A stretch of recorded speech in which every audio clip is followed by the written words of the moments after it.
Salam Indonesia. Anda menyaksikan berita terkini bersama saya Pradana Adiputra. Pemirsa, tambahan kasus COVID-19 di Bali pada Sabtu 12 Juni mengalami penurunan dari sehari sebelumnya. Namun jumlahnya masih ada di 2 digit. Pasien meninggal dunia akibat COVID-19 juga bertambah, naik dari sehari sebelumnya. Satgas Penanganan COVID-19 Bali hari ini tercatat 22 kasus baru. Kumulatif kasus yang ditangani Bali mencapai 47.110 orang. Sementara itu pasien sembuh masih dilaporkan bertambah dengan jumlah lebih banyak dari kasus baru. Pasien sembuh bertambah 35 orang sehingga total pasien sembuh saat ini sebanyak 45.783 orang atau 95,96%. Pasien meninggal dunia bertambah 3 orang. Kumulatif pasien meninggal dunia akibat COVID-19 1.520 orang atau 3,19%.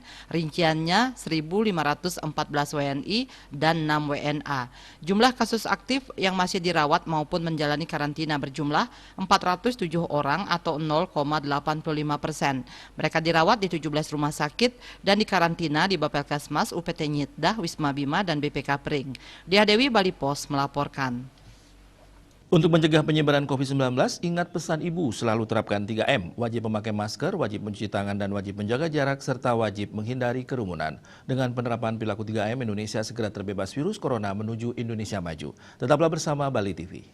Salam Indonesia.